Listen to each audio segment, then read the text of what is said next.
it is 10 now, and we are going to be doing a recording of this, which I believe we included in the email. So let's go ahead and sort of get started. Just before we roll into things, of course, thank you to everybody who's decided to share their bright smiling faces this morning. If you have any questions, feel free to unmute and ask your question out loud. You can raise your hand, and also feel free to type any questions you have in the chat as well. But with that, Kathleen, I'll sort of turn it over to you, and we can maybe do a round of introductions. Does that sound good? Yeah, and before I jump in, why don't you introduce yourself, Stephen? Oh, sorry, I forgot. My name's Stephen Donahue. I work at the New Hampshire Center for Nonprofits. I'm the membership and partnership manager at the center, and also sort of going to be doing some of the working on the Hoffman-Haas Fellowship program, which is what we're here to talk about this morning. Great, thank you. Welcome, everyone. Thanks for joining us this morning. We're really excited to be here. My name is Kathleen Reardon. I'm the CEO for the New Hampshire Center for Nonprofits. And again, really pleased to host this session today to help people learn a little bit about our Hoffman-Haas Fellowship and how it might assist you or support your efforts in leadership development or joining a nonprofit board. So we thought we would start today with a little bit of learning who's in the room, the virtual room. So we're going to ask everyone to introduce yourself, your name, your day job, how you pay for your day, and what you're hoping to get out of this session, why you're here, kind of thing. And so we can move through that fairly quickly, but it's great to get a sense of where people are coming from. So what I'm going to do is I'm going to just choose who's to go first, and Lynn Sabine is already off of mute, so I would ask Lynn to go first. Okay, hi everybody. My name is Lynn Sabien. I am currently the Director of Marketing Communications and Member Outreach for the New Hampshire Bar Association. Before that, I worked for about 4.5 years at the Capital Center for the Arts. And before that, I was a practicing attorney. The reason that I'm on the call today is that at various times throughout my career, I have either been a member of a board, I have been a staff member preparing materials for the board, and when I was practicing law, I even advised some nonprofit boards. Because I haven't done so in a few years, I'm looking to really shore up my foundation and find out what the newest practices are. Great, thank you. So we'll go with Jeffrey next.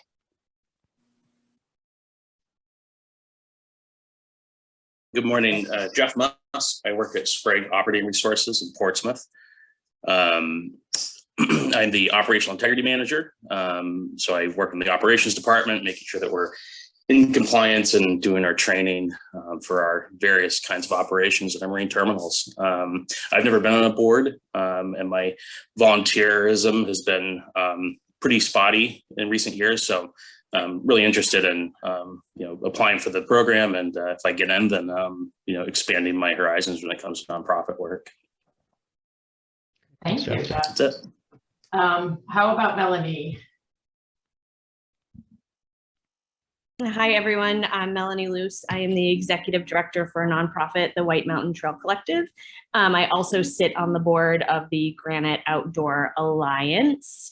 And what I'm hoping to get out, it kind of refers to my day job as a board member myself, and as someone who works with the board, I'm looking to learn more how I can better support my board and lead them to be more successful. Great, thank you. Tom Monjon, you're next on my screen. Oh, good morning, Kathleen, and good morning, everyone else, and Stephen. So I'm Tom Monjon. I'm a consultant and adjunct professor and serve on some boards.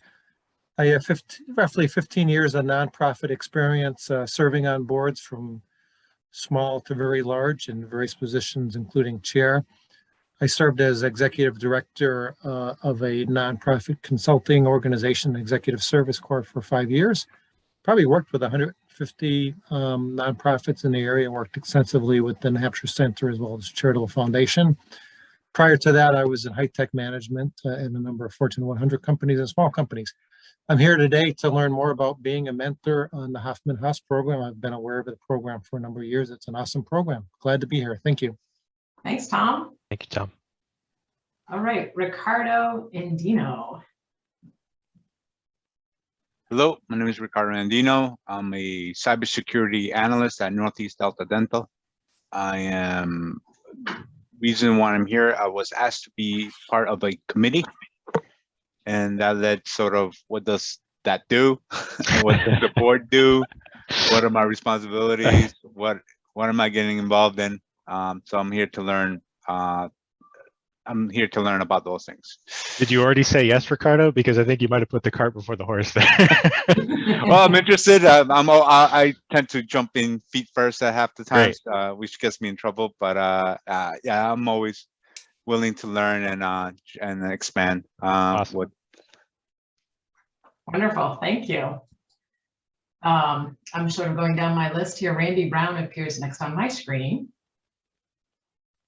Hello, I'm Randy Brown. I'm actually currently between jobs. I just left UNH after 5 years as Assistant Director for Institutional Giving, in which capacity I worked with many boards around the campus, and I have served on nonprofit boards in the past. My former boss, dear friend and mentor, Sue Ellen Caluso, suggested that I look into this fellowship, and so I'm really here at a very early stage to gather information. She's trying to push me more into a leadership role. I'm trying to stay back. Whether you like it or not, Randy, thank you. That's great. You know, sometimes, you know, those little nudges, you never know how helpful they can be sometimes. So great. Thank you, Randy. Tim, I don't know how to pronounce your last name, so I'm not going to. That's okay. I'm Tim Vartanian. I'm a senior account manager with Northeast Delta Dental, and I work out of our Burlington, Vermont office. And I was a little bit aware of this program in the past, and I wanted to participate in today's session to see if it might be a good fit. Great. Thank you. And Vartanian is actually not as hard as I thought. No. So. Laura Dodge, you're next up. Good morning, everyone. I am Laura Dodge. I'm a real estate attorney at McLean Middleton in Manchester, New Hampshire. What I'm hoping to get out of this is the firm typically nominates an attorney each year to participate in the fellowship. So I'd like to learn a little bit about it, consider applying for that. I do have some former board service. I currently sit on the nonprofit board, the Worker Bee Fund, and I thought this would be a beneficial opportunity to increase my knowledge of board governance. So great. Thanks. Thank you. And how about Colleen? We'll go to you next. Yes, hi, my name's Colleen O'Neill from Cornish, New Hampshire. I'm on the west side of the state, and I'm a retired nurse, and I'm a community builder around here. So I sit on the board of Cover Home Repair in White River Junction, but I'm also setting up a nonprofit in my community called the Cornish Community Initiative.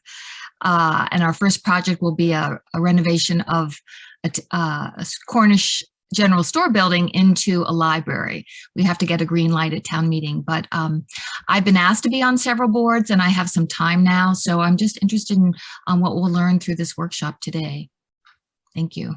We can certainly help with the board stuff, Colleen, but the town meeting stuff, that's a separate program. Already, and they're saying it might cost $1 million. And just over the weekend, somebody's offered a very sizable appreciated stock gift, and it has to be anonymous, but it's kind of amazing. So I think good things are going to be happening in Cornish. Awesome. Wow, that's exciting. Wonderful. So we'll go now to Grant Vanderbeeken.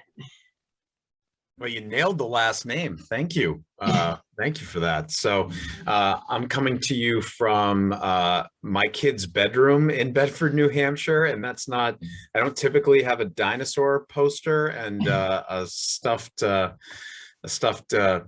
animal deer head typically in my work background. I'm doing a basement renovation. So you're going to have to, I was trying to avoid the noise from downstairs, but Appreciate you having me. My name is Grant Vanderbeeken. I am with the Hartford Insurance Company, based out of Boston, but live here in the town I grew up in Bedford, and I've been with the Hartford for 16 years. I have some prior board service with Easter Seals. I've got 2 young kids, and now that they're starting to become slightly more independent, I find myself in a opportunity to potentially give back and serve. And that's, I'm looking forward to learning more about the fellowship and what opportunities might be available there. Great, wonderful. Well, thanks for coming to you from your kid's bedroom. Yeah, I have to say, Grant, I feel like once they become slightly more independent, that's when you really got to work. That's when you really need to be on call, though. yeah. So just, You know, they say little kids, little problems. Yeah. And they're 6 and 5, so I'm not out of the woods. It's just, you know, like I don't have to be, you know, sort of on top of them daily. So great. I think that's everybody, Kathleen. No, I think Kayleen, there's Kayleen Jones. I haven't called on her, and she mentioned she was having some video issues. Yes, hi. Thanks, Kathleen. Sorry about the video issues. So as you mentioned, my name's Kayleen Jones. I work at Dartmouth Hitchcock Medical Center. I wear a few hats there in their community health department. I'm currently a project manager helping develop a new nonprofit in the Upper Valley to open a residential treatment center for pregnant and parenting women suffering from substance use disorder. So I help lead their very new board of directors through the planning process of that big project. I'm also helping manage a new advisory board of what will soon be the North Country Maternity Network up in northern New Hampshire. And then in my volunteer hours, I just recently accepted a board chair position of a different new nonprofit up in the North Country, helping improve maternity care in the North Country. Wow. And for today, I hope that I can just see if this can actually fit into my really busy, crazy schedule and give me some tips and tricks for the next few years. When you said in your volunteer hours, I was like, I thought you already covered all 24. I didn't think there was going to be anything left. Yeah, and I didn't mention I have 2 small kids too, so I don't sleep a lot. I think probably you can give us some tips about fitting it all in. No, the busy people tend to get a lot done. I think Robert White has joined us as well. Robert, we're just doing introductions, your name, what's your day job, and what are you hoping to get out of this session? Sure. Thank you very much. So I'm Robert White. I'm a landscape architect, and I work for a firm in Portsmouth, New Hampshire. I used to be located in the Upper Valley, so all these people from Dartmouth Hitchcock you're my people. So that's my day job. I work primarily on large-scale public projects. So I'm sitting in Concord, Massachusetts right now, having been on a park construction site all morning since the wee hours, warming up in my car now. So I am on 2 different boards. I'm primarily here as a board member of the White Mountain Trail Collective, and I believe our executive director, Melanie, is on the call also. And the collective is doing extremely ambitious and successful work in the White Mountain area of northern New Hampshire, particularly focused on maintaining and building a sustainable trail future for trails, some of which are 200 years old. And it's costing a lot of money. And so in order to be a part of the success of a really great and rapidly growing organization, I wanted to sort of up my game. I'm great at spending the money. That's what I do for a living. And that's kind of what I often say to boards is like, some people are really good at raising it and I'm really good at spending it. But I think it's, but it goes much more than that. I'm more on the creative side. So the sort of systematic systems and procedures and all of that stuff that sometimes comes with a developing organization is something that's a little foreign to me as more of a creative type. But anyway, so my other board position is with an organization called Plan New Hampshire, And that basically facilitates community planning for housing and economic development, sort of the built environment in New Hampshire. And that's an organization that really does not have as deep a financial well, but is filling a huge need of reaching out to communities who are struggling with, bad zoning, depressed downtowns, and homelessness, and needing affordable housing, things like that. So that's what I'm here for, is to really up my game as a as a responsible, capable board member. Thank you. Thank you for your involvement. So great. It's nice to get a sense of where people are coming from, which is, all over the state and with various experience in the nonprofit sector. So again, thank you for being here. Stephen, if you want to move on, I'm going to talk a little bit. The session today, I think, will meet some of your objectives in that, we will be talking about what the Hoffman-Haas Fellowship is, how it works, how you can apply, answering questions, and giving you a sense of how this might fit into your leadership development or learning about nonprofit boards. I'm sorry that we're probably not going to get to telling you how to manage your time and other things. There's a lot of things that we can't cover today, but I think that you'll get a good sense about what the program is and how it might fit in with your leadership journey. But if you've got money to spend, just call me, Rob. I can help with that anytime. Too. No problem. But that comment about learning to up your game, I think that's a lot of what the Hoffman-Haas Fellowship program is all about. So the Hoffman-Haas Fellowship, in short, is one of the center's signature board governance programs that is really designed to help provide the foundational knowledge to help individuals really understand what it takes to be a part of a high-performing board and the excellence that is required. And what's required for today's nonprofit boards really, can vary. Rob actually pointed that out quite well about the examples of the two organizations that he's on have very different needs. And so we wanted to really create this program to help people understand how they can apply their leadership and really be ready to serve on nonprofit boards to be effective board leaders for those organizations. You want to slip to the next slide? Next slide, Stephen. So why do we do it? I think many of you talked a little bit about this. Your nonprofits are really driven, managed by a volunteer board of directors. And we're seeing across the board, nonprofit organizations have very complex issues that they need to manage. They need a high-performing board to help them navigate the changes in our communities, to really deliver on their mission, to raise the funds that they need. And they're relying on this group of volunteers, most of whom have not had a lot of experience or direct education about what it means to be on a board. Ricardo, you kind of hit the nail on the head when you said you were asked to be involved and you said, sure, I'm going to jump in feet first and then figure out what it means to do that. And so what we've been seeing is that oftentimes board members, kind of sit on the sideline. They're taking the first full year or so to really understand, what is this board service all about? What does this board need from me? And quite honestly, we need highly skilled people who are ready to take on the responsibility of boards from day one. And so at the center, we really work to help both the nonprofits, position their boards effectively, but to help bring in highly engaged, prepared leaders who are ready to put their leadership skills to the challenge and the fun of nonprofit board leadership. I think we can go to the next slide, Stephen. The other thing that we were seeing, it's been sort of a perfect storm, if you will.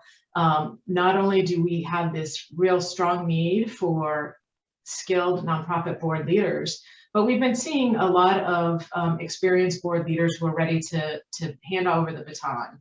Many of the people who have been serving on boards have had that board experience and often get recruited to other boards. And so they're really reaching out to us at the center and saying, you know, we need help to reach out to individuals who maybe haven't been part of nonprofit boards before and really get them ready and prepare them.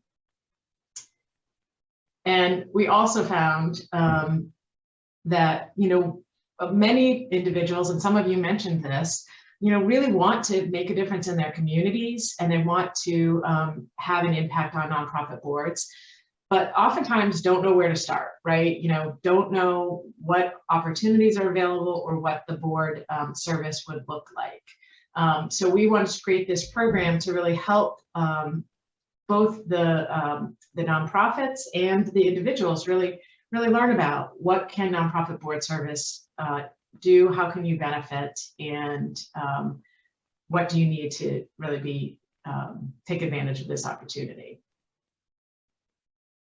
And then, you know, there's the other piece, the other lens is employers. I think that Laura had mentioned that her firm, McLean, who has been a sponsor as well, is, you know, oftentimes nominating one of their firms because they understand we're very fortunate in New Hampshire to have many companies who are very highly engaged in their communities, and they understand that serving on a nonprofit board actually has a benefit for their employees. It connects them to other people who are working together. It builds leadership skills.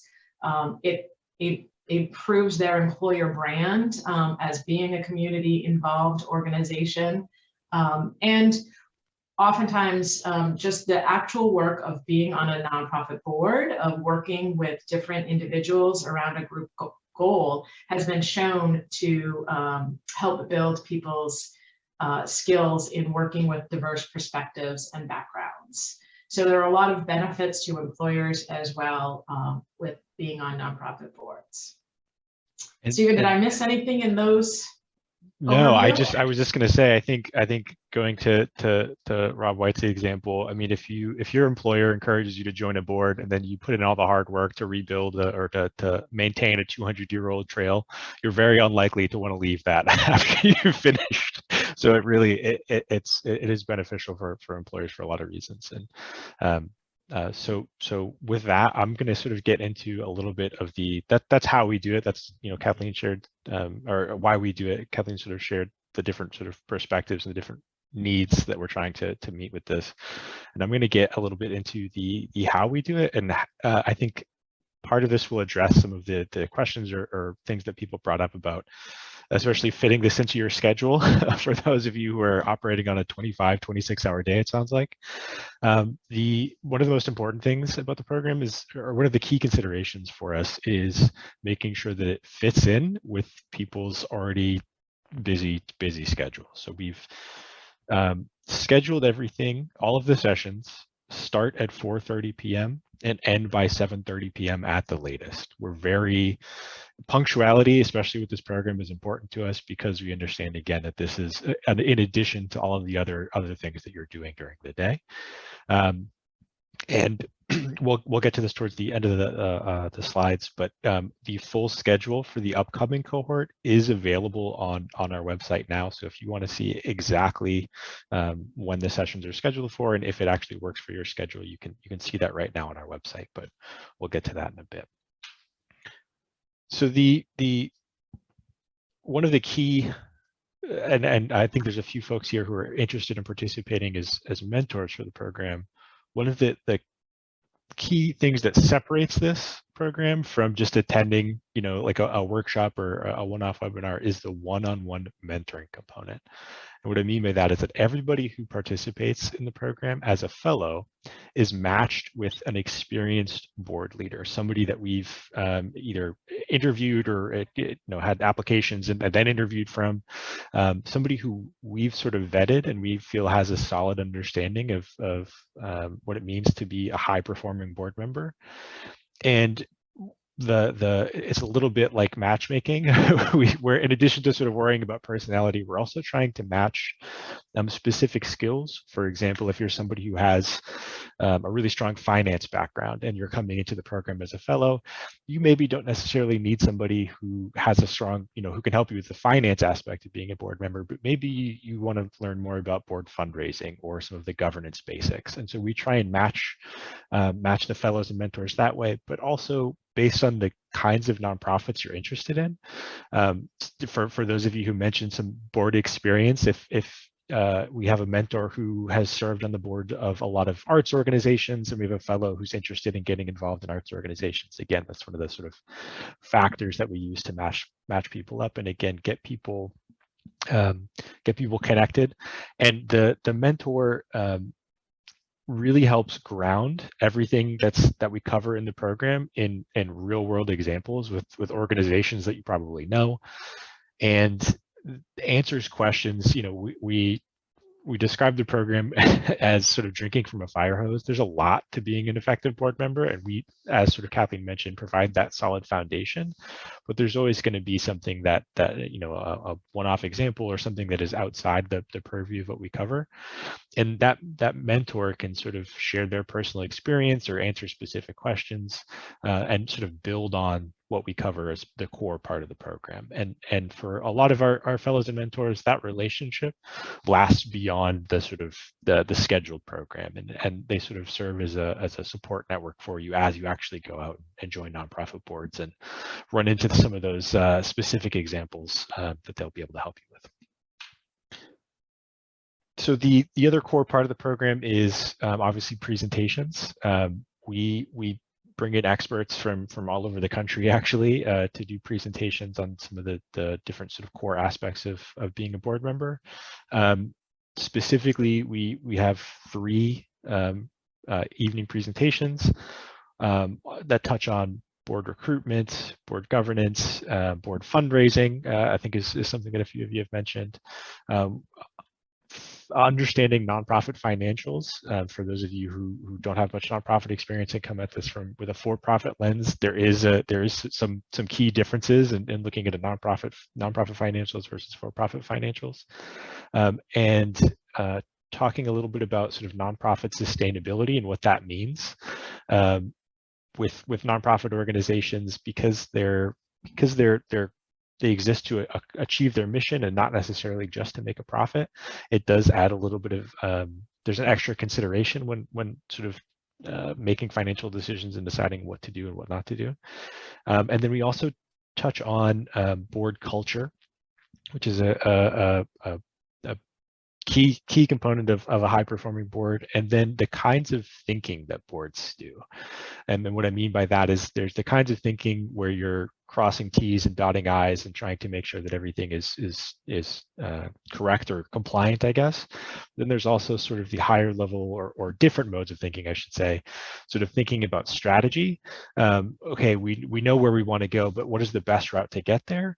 And then there's even sort of beyond that is sort of thinking, where exactly do we want to go, or why do we want to go there? And sort of all those different kinds of issues and questions that boards wrestle with, and how to sort of structure that, and how to approach some tips and strategies on how to approach those kinds of issues that nonprofit boards deal with. So for a lot of you, some of you have mentioned that you are either already sort of joining a board or you're already currently serving on a board. If in addition to sort of all the presentations, we also have a networking event with some local nonprofits. So if you're somebody who's interested in finding a nonprofit, or if you're a chronic board member and you're looking to find a new nonprofit board to join, we have a networking event where we invite local nonprofits who have either board or committee opportunities.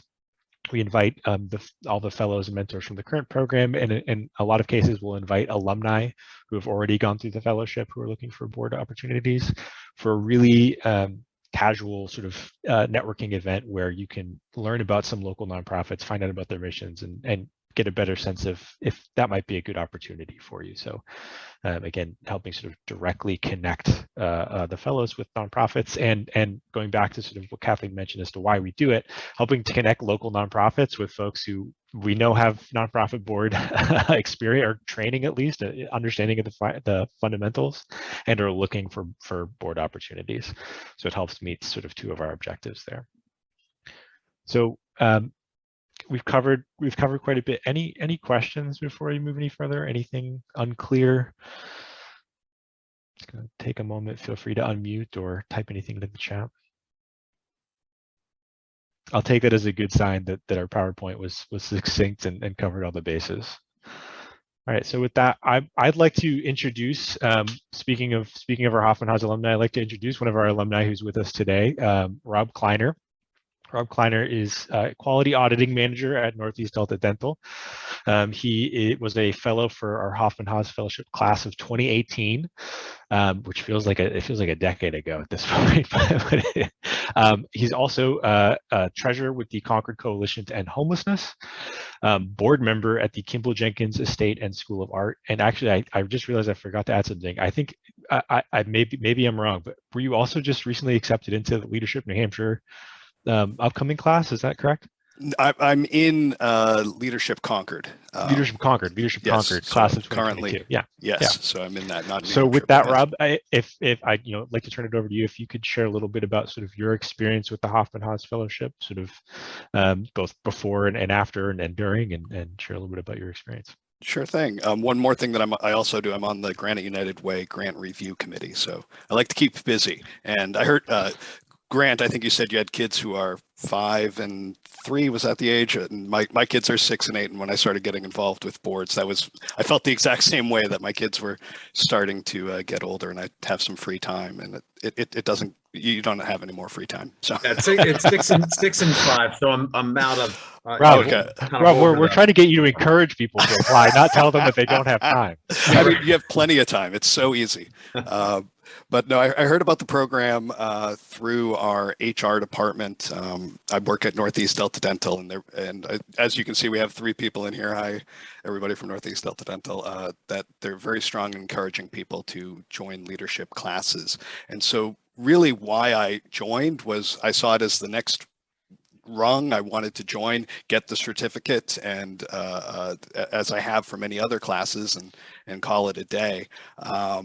So going in, I didn't have these expectations that I was looking to fill other than that. And I was pleasantly surprised as I started to go through the program. Each of the classes were very informational. You learn a lot about how to develop asking for money. I know that's not the correct way to say it, and governance of boards. And the most valuable piece for me was the mentor alignment. I got set up with a terrific mentor. We met about, I think it was once a month during the program for drinks and dinner at the Barley House. And as it says right here, that was in 2018, and we still meet, my mentor and I, we still meet, maybe not every month, but very frequently for drinks and dinner at the Barley Houses to discuss how things are going. The thing that really helped me and why I love the program so much is because of this program and the nonprofit networking event at the end. I was able to align myself with Kimball Jenkins and Concord Coalition to End Homelessness. I started off not on the board at Concord Coalition to End Homelessness, but on their finance committee, which those 2 positions, being on those boards, really helped me professionally and personally. Professionally, it gave me opportunities that I didn't have in my regular job, whether that was, hiring people frequently, or being in the boardroom. That's not something I get to do in my regular day-to-day job. And then personally, it really helped me because I was giving back to the community. I felt like that was something that I hadn't been doing for a number of years, and it really gave me that strong foundation to go out and do those things. And let's see, what else do I have to say? Yeah, I think that's about it. I think that's a great sort of summary, and I think that obviously we brought in a ringer with Rob because he had such a positive experience, but I think it's a great example of sort of the ideal. So this is what our goal is. We're trying to make more Robs. We're trying to get more people who go through the program, get involved with a bunch of nonprofits, or if you're already involved, bring those skills to those nonprofits and really leverage that for the nonprofits and the communities that they serve. The other thing I wanted to mention is just while I'm serving on these boards, what's great is now when I'm in the room on these boards, you have a great foundation. You sort of become the expert on governance. When there's a question, you have all this, you know where to go. You may not remember everything that you were taught in the class, but hey, I heard something about that. So you sort of become the expert in the room, which is really, really nice. And I always have my Robert Rules of Order book on my desk. So that's great. That's actually one of the other things that I was going to say, that in terms of how we do this, we didn't really add that one of the other components is really providing a lot of resources, access to the center's member-only resource library, and that ongoing relationship with the center. So, oftentimes you go through a program like this, and then, like if you're like Rob, then join a board, and it's like when you really put it into practice, that sometimes you kind of need to go back to that binder or to that resource and think about that. So, one of the things about the fellowship, it is that sort of ongoing commitment to, the center has an ongoing commitment to people in that alumni network, and oftentimes we'll offer discounts to other programs that we offer, as well as again that ongoing resources that you can draw from. Yeah, and it's sort of in addition to that mentor relationship, that support network, as I mentioned, sort of includes the other fellows that you went through the program with, your specific mentor, but there's also, you're going to be interacting with lots of other mentors in the program. So you have, and then of course the team here at the center. So you have people that you can turn to. Again, we don't just push you out of the nest and say that you're on your own, but we're here to support you as you sort of continue on that sort of board, that board journey, as it were. So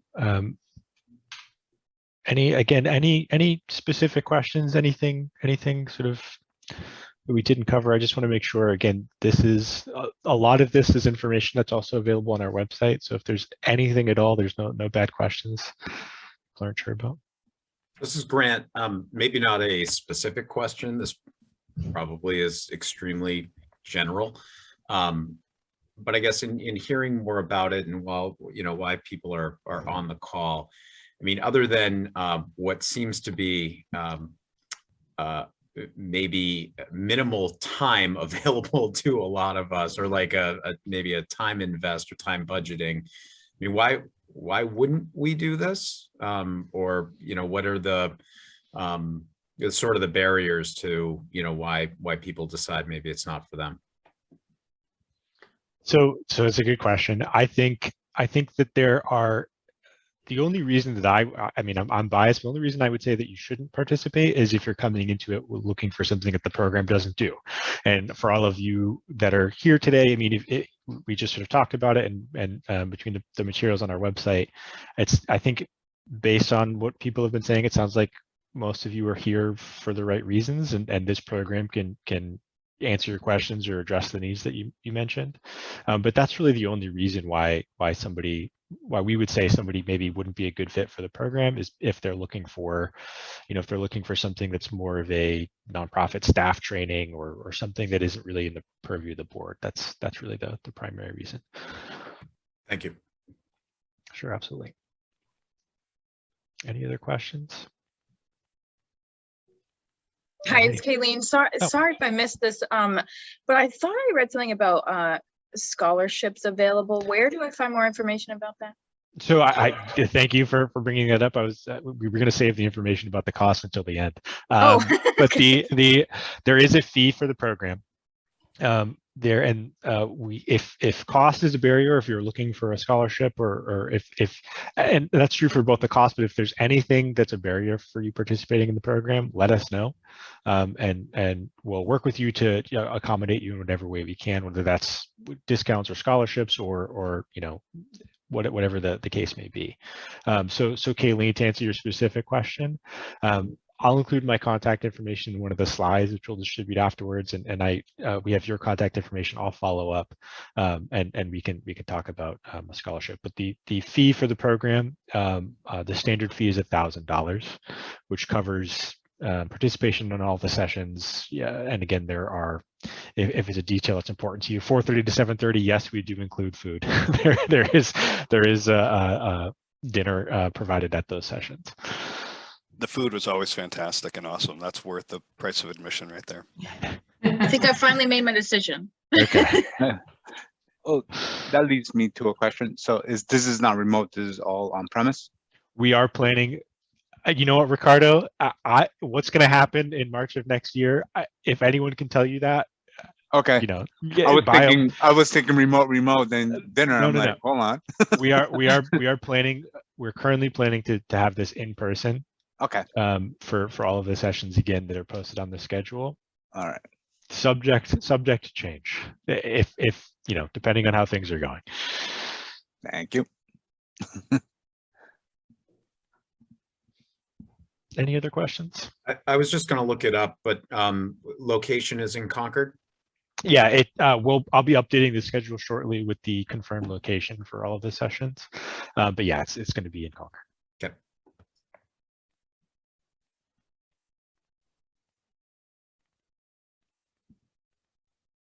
Any other questions? Anything surprising? Anything that you weren't expecting about the program? Alrighty. I'll just say I'm always excited to see people who are interested in this program. We mentioned before how important it is to have strong nonprofit board leaders, for the nonprofit community and all that they do. And so I really want to thank you all for your interest and time today and your interest in being a part of the community. Nonprofit board service is a really unique opportunity. It's not for everyone. It is a really great way to be involved. I know that for myself, before I was in this role, my first board experience, I had no idea what I was doing. And at the time, the center didn't really exist in the way that it does today. So there was a lot of sort of just learning from other people in terms of what a board is. And this gives you that learning from other people, mentorship opportunity, while also giving you some other tools that you can use. So again, whether you decide to pursue it for this round or future rounds, or determine, that there are other ways that you want to be involved in the community, I just really want to thank you for taking the time to consider this and for what you're thinking about doing, or if you are already, active on boards, really appreciate that effort. And actually that just reminded me of two other points that I want to make. One, another sort of part of the program, again, for those of you who are looking for board opportunities, is we talk about how to sort of evaluate a board opportunity, how to find out if a nonprofit or their board is a good fit for you, whether that's because of the amount of time it'll take or the kind of work they're doing, which is it's a tricky, like, you'll learn that eventually. You'll learn that the hard way without this program, but it really is helpful in making sure that you find a group that's the right fit, and that it's rewarding both for you and for the nonprofit, that you're able to, that the skills line up and it's a good fit. The other thing, again, sort of talking about learning the hard way, that is a sort of key part of this program is, again, is taking the collective wisdom of the nonprofit sector and all the board members that have come before, and helping you avoid all the walls that they ran into at first, and sort of find new and exciting challenges to wrestle with, and use sort of the proven strategies and proven solutions to deal with the ones that we've already sort of figured out. So again, it really helps you get to the some of the tougher issues, but it helps you spend more time focusing on the issues that make the biggest impact, and the issues that are the most rewarding as well. Again, going through the program. So any other questions? Again, feel free to chime in. But with that, if you're interested, if we haven't scared you away, you can learn more about the program by visiting our website. It's nhnonprofits.org/fellowship. This will be included as a link in the slides that we send out. You can find it right on the homepage of our website. And again, that has the I think what we call the program overview, which has the full schedule, all of the key details, and again, a link to the actual application. And speaking of the application, it's time moves in mysterious ways these days. The application deadline of January 28th will be here before you know it. But again, that is the application deadline. So if you're interested in participating as a fellow, or if you'd like to learn more about participating as a mentor, that's really the deadline to submit the application, or at least reach out to me. My contact information is up on the screen. Again, we'll include that in the follow-up email for today's session. But please don't hesitate to reach out if you have questions or need anything else to move forward with the program. So unless there's any final comments or questions, I think we're going to give everybody an extra 15 minutes back in their day, an extra 15 minutes of volunteer time for you, Kaylee.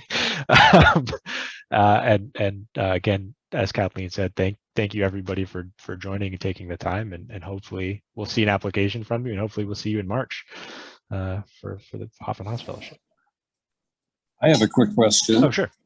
And so could you describe a little bit what sort of the workload is? I'll be honest, I completed a certificate program in creative placemaking with New Hampshire Arts Institute about 2 years ago. Mm-hmm. And I have a little bit of PTSD from the workload that was involved in that. I got a certificate, which is basically a piece of paper and a credential, but it was the workload was, a master's degree. And so it came at me a little heavier quite a lot heavier than I was expecting. So Rob, that's a great question. We do provide you a piece of paper certificate. It's nice paper.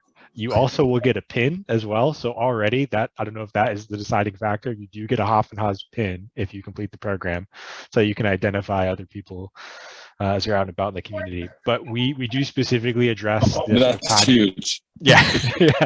We do specifically cover the time commitment both for fellows and mentors in that program overview. So if you're curious, you can look at that. But for fellows, we expect 20 to 25 hours over the course of the program, which includes time attending the sessions.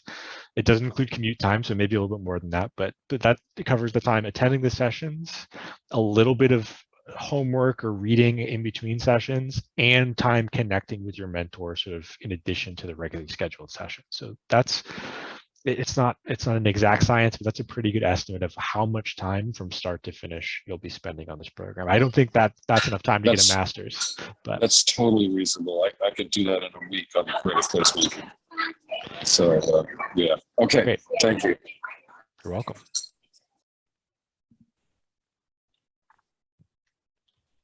All right, I'm just going to pause for a second. Any last questions before we go? Again, you've got my contact information if you think of something right after I end the meeting, but all right. Okay, with that, again, thank you everybody for joining us. We'll follow up with the recording, link to the slides, and my contact information, and have a good rest of your day. Thank you all. Bye, everybody. Thank you. Thanks, everyone. Thank you. Have a good one. Bye, everyone. You Thank too. you. Bye-bye.